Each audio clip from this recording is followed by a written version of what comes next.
الحمد لله نحمده ونستعينه ونستغفره ونؤمن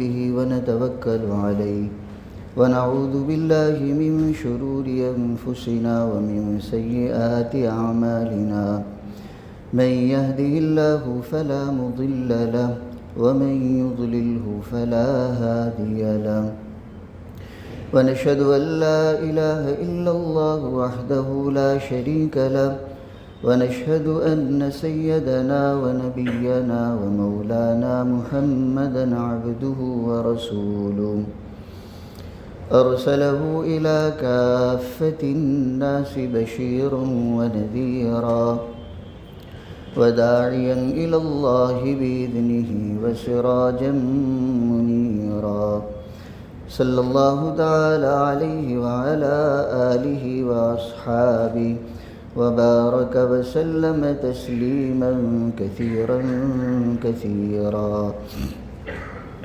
أما بعد فأعوذ بالله من الشيطان الرجيم بسم الله الرحمن الرحيم ومن آياته أن خلق لكم من أنفسكم أزواجا لتسكنوا إليها وجعل بينكم مودة ورحمة إن في ذلك لآيات لقوم يتفكرون وقال تعالى هن لباس لكم وأنتم لباس لهن وعن ابن عباس رضي الله تعالى عنهما قال رسول الله صلى الله تعالى عليه وسلم لم تر للمتحابين مثل النكاح صدق الله العظيم وصدق رسوله النبي الكريم ونحن على ذلك من الشاهدين والشاكرين والحمد لله رب العالمين.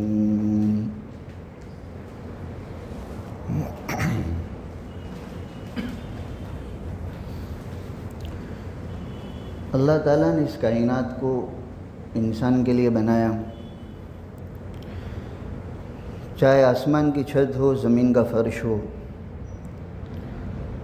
شمس و قمر کی لمعانیت اور چمک ہو،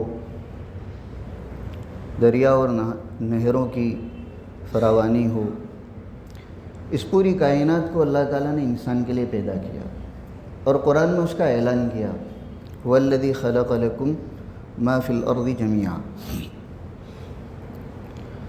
اور کائنات کی ان چیزوں میں سب سے عمدہ چیز جو انسان کے لیے پیدا کی گئی وہ مردوں کے لیے صالح عورتیں اور عورتوں کے لیے صالح مرد.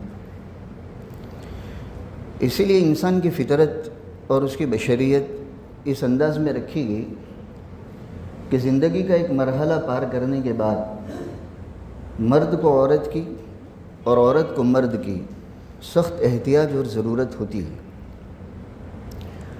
اور بشری تقاضا اس بات کو چاہتا ہے کہ خصوصی تعلق دونوں کے درمیان قائم کیا جائے، مرد کا عورت کے ساتھ، عورت کا مرد کے ساتھ. ابھی خصوصی تعلق قائم ہونے کی دو شکلیں تھیں، نکاح اور صفا، بدکاری. شریعت نے اس بشری تقاضے کو پورا کرنے کے لیے نکاح کی ترغیب دی، بلکہ بعض خصوصی حالات میں اس کا حکم دیا، ضروری قرار دیا، اس لیے کہ یہ انسانی نسل کے بقا کا ذریعہ ہے، حصول سرور کا ذریعہ ہے، انسانی خصوصیت ہے. ترغیب دی گئی کہ مرد اور عورت کا خصوصی تعلق اس راستے سے قائم کیا جائے، اور انبیاء کرام نے اپنی عملی زندگی سے اپنی امت کے سامنے یہی نمونہ پیش کیا. نبی اکرم صلی اللہ تعالیٰ علیہ وسلم نے بھی مختلف نکاح کیے، اور ترغیب دی گئی کہ اپنے اس تقاضے کو اس راستے سے پورا کرو، دوسرے راستے سے بچو. اب مرد کو عورت کے ساتھ اور عورت کو مرد کے ساتھ جب جوڑا جاتا ہے نکاح کے راستے سے، نکاح کے ذریعے سے، تو منشا یزدانی یہ ہے، شریعت کی منشا یہ ہے کہ یہ جوڑ اس طرح کا قائم ہو کہ پھر توڑ کی نوبت نہ آئے. یہ جوڑ وقتی نہ ہو، زندگی کے ایک مختصر سے وقت کے لیے نہ ہو، چند مہینوں کے لیے، چند سالوں کے لیے نہیں، نکاح کے ذریعے سے جوڑ ایسا قائم کیا جائے جو موت تک باقی رہے، اور اللہ کی مرضی ہو تو موت کے بعد جنت میں بھی باقی رہے۔ ایک طویل سفر طے کرنا ہے، ایک اجنبی مرد کو اجنبی عورت کے ساتھ، اور ایک اجنبی عورت کو ایک اجنبی مرد کے ساتھ، اس لیے کہ ہر مرتبہ یہ جڑنے والا جوڑا آپس میں رشتہ دار نہیں ہوتا، کوئی قرابت نہیں ہوتی، اجنبیت ہوتی ہے۔ تو ایک اجنبی مرد کو ایک اجنبی عورت کے ساتھ زندگی گزارنی ہے، اور منشا یہ ہے کہ آخر تک گزارنی ہے۔ اس لیے شریعت مطہرہ نے تعلیم ایسی دی کہ ان کا یہ طویل سفر خوشگواری کے ساتھ طے ہو۔ ازدواجی زندگی کا جو بہترین تصور اسلام نے پیش کیا ہے، اس کو پیش کرنے سے تمام مذاہب عاجز ہیں، اور کیسے مقابلہ بھی ہو سکتا ہے؟ اسلام شریعت مطہرہ اللہ کا بھیجا ہوا دین ہے، نبی اکرم صلی اللہ تعالیٰ علیہ وسلم پر اتارا گیا، اس کی تعلیمات کا کون مقابلہ کر سکتا ہے؟ تو اسلام نے اور نبی اکرم صلی اللہ تعالیٰ علیہ وسلم نے ایسی پاکیزہ تعلیمات دی ہے کہ اگر ایک مومن اور ایک امتی ان تعلیمات کو اپنا لے، ازدواجی زندگی میں ان تعلیمات پر عمل کر لے، مرد بھی عمل کرے، عورت بھی عمل کرے، لڑکا بھی عمل کرے، لڑکی بھی عمل کرے، تو نہ صرف یہ کہ ان کی یہ زندگی گزرے گی، بلکہ پرسکون گزرے گی، پربہار گزرے گی، اور اللہ تعالی حقیقی مسرتیں نصیب فرمائیں گے۔ آج جو ازدواجی زندگی کے مسائل غیروں کی طرح امت مسلمہ میں بھی بہت عام ہو گئے، نکاح ہوا ابھی تو چند مدت ہوئی، چند مہینے ہوئے، جھگڑے شروع ہو گئے، تلخیاں شروع ہو گئی، حق تلفیاں شروع ہو گئی، اور جھگڑے بڑھتے بڑھتے نہ صرف یہ کہ میاں بیوی تک بلکہ خاندانوں تک چلے جاتے ہیں، کورٹ کچہریوں تک چلے جاتے ہیں۔ تو آپ دیکھیں گے کہ اس کے پیچھے بنیاد یہ بنے گی کہ شریعت کی تعلیمات کو نہ جاننے کا اہتمام کیا گیا، یا جانتے تھے تو عملی جامہ پہنانے کا اہتمام کیا گیا۔ بنیادی وجہ بے علمی اور بے عملی ہے۔ تو ضرورت اس کی کہ شریعت کی ان تعلیمات کو معلوم بھی کیا جائے اور اس کو عملی جامہ بھی پہنایا جائے، تو دیکھا جائے گا کہ ایسا جوڑا پرسکون زندگی گزارے گا، اور ازدواجی زندگی کی جو حقیقی مسرتیں اس کو حاصل ہوگی۔ آج ہمارے ہاں شادی سے پہلے مختلف چیزوں کا اہتمام کیا جاتا ہے، ہر طرح کی تیاریاں کی جاتی ہیں، کپڑے لتے سے لے کر ہر طرح جو انتظامات ہوتے ہیں سب کا اہتمام کیا جاتا ہے، دعوتوں کا، لباسوں کا، زیورات کا۔ اس کے ساتھ ساتھ اگر اس اہتمام کو بھی جوڑ لیا جائے کہ لڑکے کو وہ تعلیمات دی جائے جس کے نتیجے میں اس کی ازدواجی زندگی پرمسرت بنے، اور عورت کو وہ تعلیمات دی جائے جس کے نتیجے میں اس کی بھی زندگی پرمسرت بنے، تو پھر یہ زندگی ان دونوں کی ایک کامیابی کی منزل طے کرے گی۔ ہمارا اسلاف کے یہاں اہتمام ہوتا تھا، باقاعدہ لڑکی کو بتایا جاتا تھا کہ تمہارے نکاح کے بعد تم کو اپنے شوہر کے ساتھ، گھر والوں کے ساتھ کس طرح پیش آنا ہے۔ لڑکے کو بتایا جاتا تھا تم کو اپنی نئی دلہن کے ساتھ کس طرح پیش آنا ہے۔ اسلامی تعلیمات کی روشنی میں ان کی ذہن سازی کی جاتی تھی، نتیجہ یہ ہوتا تھا کہ پربہار اور کامیاب زندگی گزارتے تھے۔ ازدواجی زندگی کو کامیاب بنانے کے لیے اور پربہار بنانے کے لیے آسان نسخہ یہ ہے کہ شوہر اپنی بیوی کی نگاہ میں بہترین شوہر بن کر بتائے، اور بیوی اپنے شوہر کی نگاہ میں بہترین بیوی بن کر بتائے۔ اور بزرگان دین فرماتے اتنا ہی نہ ہو کہ شوہر صرف بہترین شوہر ہو، نہیں، جہاں وہ اپنی بیوی کے لیے بہترین شوہر ہو تو اپنے والدین کا بہترین بیٹا بھی ہو، اپنے بھائی بہنوں کا بہترین بھائی بھی ہو، اور اپنے خاندان کا بہترین فرد بھی ہو۔ یہی حال بیوی کا، کہ صرف یہی نہیں کہ وہ اپنے شوہر کے لیے بہترین بیوی بننے کا ثبوت دے، نہیں، اس کے ساتھ ساتھ وہ اپنے ساس اور خسر کے لیے بہترین بہو ہونے کا بھی ثبوت دے، اپنے گھر کے افراد میں بہترین فرد ہونے کا بھی ثبوت دے، اور اس کے لیے شریعت مطہرہ کی تعلیمات کافی اور وافی ہے۔ اچھی بیوی کس کو کہیں گے؟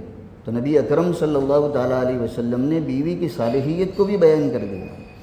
معاشرتی زندگی میں صالحیت کے لیے اتنا کافی نہیں ہے کہ صوم اور صیام کی پابند ہو، نہیں، ابن ماجہ کی روایت میں نبی اکرم صلی اللہ تعالیٰ علیہ وسلم کا ارشاد، حضور فرماتے ہیں مستفاد المؤمن بعد تقوی اللہ عز وجل زوجۃ صالحۃ لہ، اللہ عز وجل کے تقوی کے بعد ایک مومن کو جو دنیا کی نعمتیں ملا کرتی ہے اس میں حضور فرماتے زوجہ صالحہ سے بڑھ کر کوئی نعمت نہیں ہے۔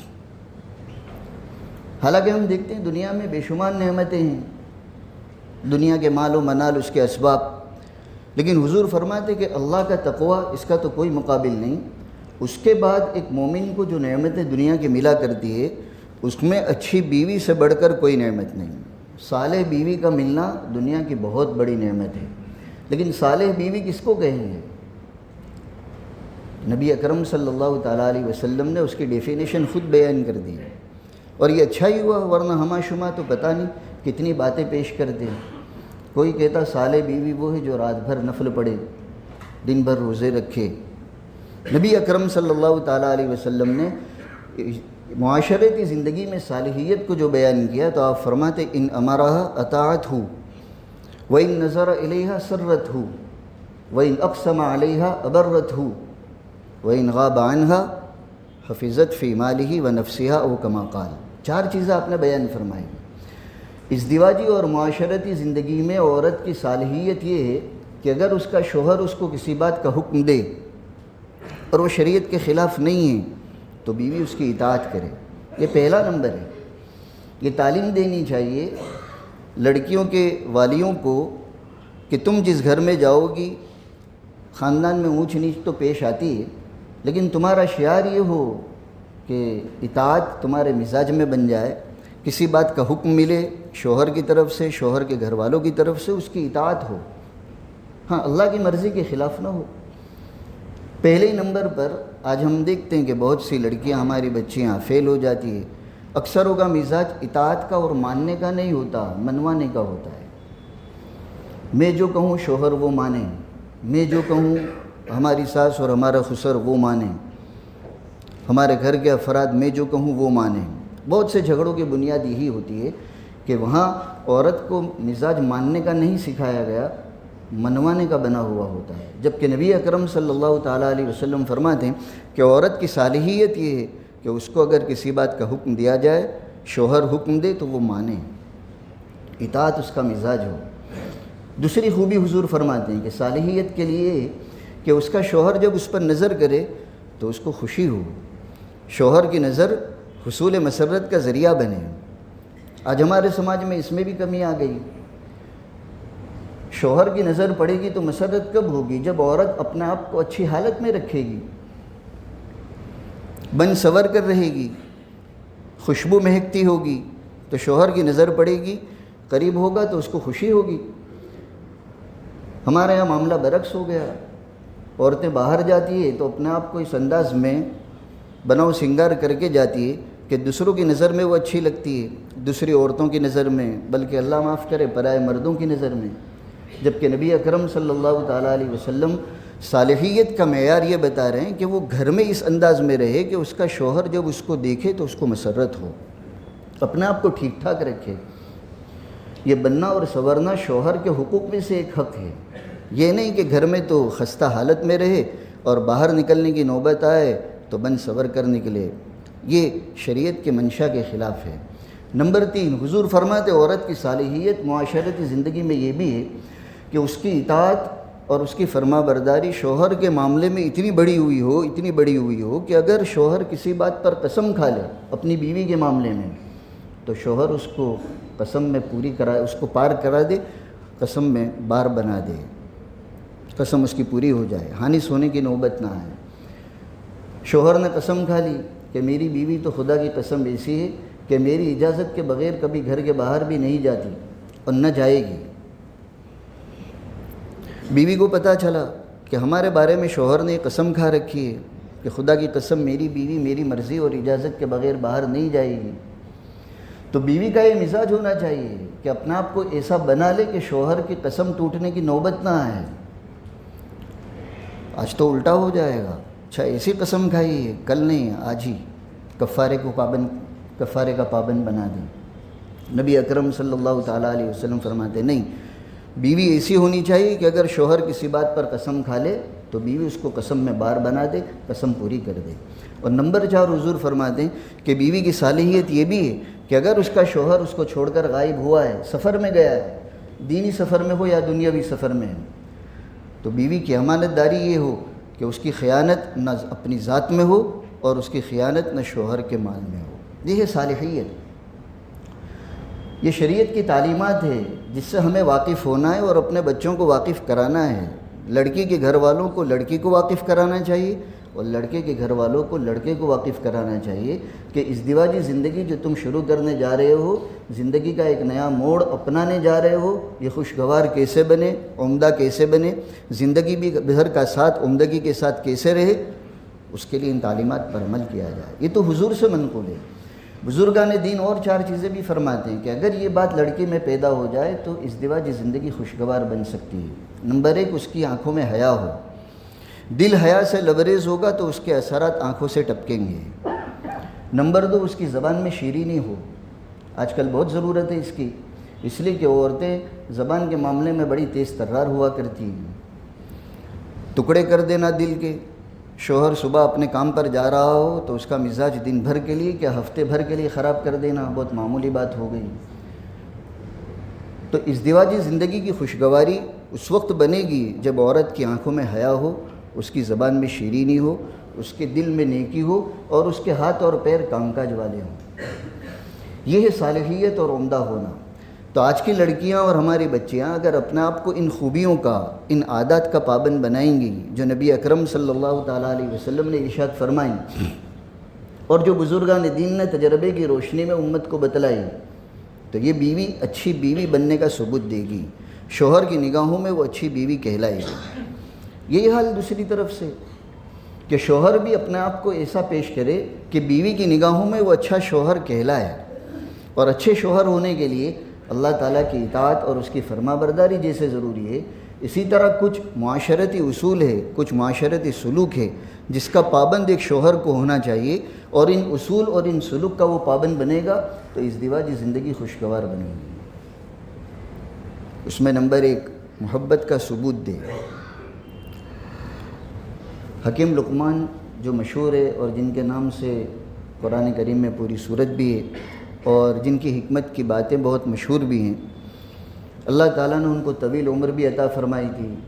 وہ کہتے ہیں کہ طویل تجربے کے بعد میں اس نتیجے پر پہنچا ہوں کہ آپس کے حسن سلوک کے لیے، اچھی طرح معاشرت کے لیے 2 چیزوں کی بڑی ضرورت ہے، اور وہ کہتے ہیں میں ان 2 چیزوں پر ویسے ہی نہیں پہنچ گیا، ایک طویل تجربہ طے کرنے کے بعد اس نتیجے پر پہنچا ہوں کہ آپس کا سلوک، چاہے پھر وہ میاں بیوی کا ہو، چاہے آپس کی رشتہ داری کا ہو، چاہے دوستی کا ہو، اگر اس کا بقا اور اس کی پائیداری چاہیے تو ان سلوک کرنے والوں کو 2 چیزوں کا اہتمام کرنا چاہیے۔ نمبر 1 محبت کا اور نمبر 2 عزت کا۔ اب دوستی کا تو کوئی زیادہ معاملہ نہیں ہے، آج اگر بگڑ بھی گیا کل بن بھی جائے گا، لیکن میاں بیوی کا معاملہ تو یہ کہ روزانہ کا واسطہ ہے، گھریلو زندگی شوہر کی بیوی کے ساتھ، بیوی کی شوہر کے ساتھ گزرتی ہے۔ ان دونوں کو اپنا سلوک عمدہ بنانے کے لیے اور اپنی زندگی کے سفر کو خوشگوار بنانے کے لیے بہت زیادہ ضرورت ہے دونوں ایک دوسرے کے ساتھ محبت کا معاملہ کریں اور عزت کا معاملہ کریں۔ ہم جب سیرت میں دیکھتے ہیں تو نبی اکرم صلی اللہ تعالیٰ علیہ وسلم کی زندگی سے اور ازواج مطہرات کے آپ کے ساتھ جو سلوک تھے اس سے یہ بات بالکل عیاں معلوم ہوتی ہے، ظاہراً معلوم ہوتی ہے، کھلے طور پر معلوم ہوتی ہے کہ حضور کی طرف سے بھی اظہار محبت وقتاً فوقتاً ہوتا رہتا تھا اور ازواج بھی اس کے جواب میں محبت کا اظہار کیا کرتی تھی۔ اور زندگی کا یہ طویل سفر میاں بیوی کو طے کرنے کے لیے یہ بہت اہم نسخہ ہے، محبت کا ہونا۔ شوہر کی طرف سے اظہار محبت ہو اور اس کی طرف سے بیوی کی طرف سے بھی جواب میں اظہار محبت ہو۔ نبی اکرم صلی اللہ تعالیٰ علیہ وسلم کا حال روایتوں میں ملتا ہے۔ ایک مرتبہ حضور جب اپنے گھر پر تشریف لائے تو صحن میں آپ نے دیکھا کہ حضرت عائشہ رضی اللہ تعالیٰ عنہ برتن سے پانی پی رہی ہیں۔ نبی اکرم صلی اللہ تعالیٰ علیہ وسلم نے صحن سے پہنچ کر ہی خطاب کر کے کہا، اے حمیرہ کچھ پانی میرے لیے بھی بچانا۔ آپ محبت سے ان کو حمیرہ بھی کہتے تھے، حضرت عائشہ رضی اللہ تعالیٰ عنہ کو۔ حضرت عائشہ اس کی راوی ہے رضی اللہ تعالیٰ عنہ۔ پھر جب آپ قریب پہنچے تو وہ برتن میرے پاس سے لیا، حضرت عائشہ فرماتی ہیں، اور اس کے بعد مجھ سے پوچھا کہ عائشہ تم نے کس جگہ سے منہ لگا کر پانی پیا تھا؟ جب میں نے بتایا تو نبی اکرم صلی اللہ تعالیٰ علیہ وسلم نے اسی جگہ پر اپنے لب مبارک لگائے اور پانی پیا۔ کیا مطلب تھا؟ کوئی حصول برکت تھا؟ برکتیں تو ذات نبوی سے لگی ہوئی ہے. یہ مقصد نہیں تھا کہ برکت حاصل ہو، یہ محبت کا اظہار تھا کہ تم نے جس جگہ سے منہ لگا کر پانی پیا ہے، میرے دل میں تمہارا ایسا تعلق ہے، تمہارے ساتھ اتنی محبت ہے کہ میں بھی اسی جگہ سے منہ لگا کر پانی پیوں گا. یہ اظہار محبت نبی اکرم صلی اللہ تعالیٰ علیہ وسلم کی طرف سے. ازواج بھی پیچھے کہاں رہنے والی تھی؟ حضرت عائشہ رضی اللہ تعالیٰ عنہ جو محبت کا اظہار کرتی تھی اور اسی محبت کے جذبے میں کچھ اشعار بھی پڑھتی تھی جو کتابوں میں منقول ہے. کبھی حضور داخل ہوتے تو حضرت عائشہ رضی اللہ تعالیٰ عنہ یہ پڑھتی تھی، لنا شمس وللآفاق شمس وشمس خیر من شمس السماء فإن الشمس تطلع بعد فجر وشمسی طالع بعد العشاء. یہ محبت کا اظہار تھا. دنیا والوں کا ایک شمس اور سورج ہے، ہمارا بھی ایک شمس اور سورج ہے، اور ہمارا جو شمس اور سورج ہے وہ دنیا والوں کے سورج سے بہت بہتر ہے. اس لیے کہ دنیا کا سورج تو فجر کے بعد طلوع ہوتا ہے، غروب کے وقت غائب ہو جاتا ہے، اور ہمارا شمس یہ ہے کہ غروب کے بعد کیا، عشاء کے بعد بھی چمکتا ہوا رہتا ہے. یہ اظہار محبت تھا. تو نبی اکرم صلی اللہ تعالیٰ علیہ وسلم کی سیرت بھی ہمیں یہ سبق دیتی ہے کہ شوہر کو اپنی بیوی کے ساتھ محبت سے پیش آنا ہے اور بیوی کو اپنے شوہر کے ساتھ محبت سے پیش آنا ہے. یہ بنیادی نسخہ ہے. ایک دوسرے کی محبت کے بغیر یہ ازدواجی زندگی پرسکون نہیں بن سکتی. اسی لیے تو جو میں نے آیت ابھی خطبے میں پڑھی تھی جس میں اللہ تعالیٰ نے اپنی قدرت کی ایک نشانی ذکر کی، سورہ روم کے اس پورے رکوع میں اللہ تعالیٰ نے اپنی قدرت کی مختلف نشانیاں ذکر کی ہیں. اس میں سے ایک باری تعالیٰ فرماتے یہ بھی ہے کہ ہماری قدرت کی نشانیوں میں سے یہ ہے کہ ہم نے تمہاری جنس کا جوڑا بنایا، اور جوڑا ویسے ہی نہیں بنایا کہ گھر پر لا کر لڑائی جھگڑے شروع کرو، ایک دوسرے کے حق تلف کرو، ایک دوسرے کو ستاؤ. نہیں، اس لیے بنایا تاکہ تمہاری زندگی پرسکون بنے، راحت کے ساتھ تم زندگی گزارو. بیوی شوہر کے ذریعے سے راحت اور سکون پائے، اور شوہر بیوی کے ذریعے سے سکون اور راحت پائے. اور یہ سکون اور راحت پانے کے لیے بنیادی چیز محبت اور آپس کی رحمتیں ہیں. اس لیے اللہ تعالیٰ فرماتے ہیں وَجَعَلَ بَيْنَكُمْ مَوَدَّةً وَرَحْمَةً، ہم نے تمہارے درمیان، میاں بیوی کے درمیان محبت کے اور رحمت کے جذبے پیدا کر دیے. نکاح کی خصوصیات میں سے ہے کہ اجنبی مرد کے دل میں اس پرائی عورت کی محبت پیدا ہو جاتی ہے، اور اس عورت کے دل میں مرد کی محبت پیدا ہو جاتی ہے. اگر شوہر بدسلوکی نہ کرے، بد مزاجی نہ کرے، بدخلقی نہ کرے، اسی طرح عورت بد زبانی نہ کرے، بدگمانی نہ کرے، تو یہ محبت دن بدن ترقی پاتی رہتی ہے. اور صرف جوانی تک نہیں، بڑھاپے تک نہیں، موت تک باقی رہتی ہے.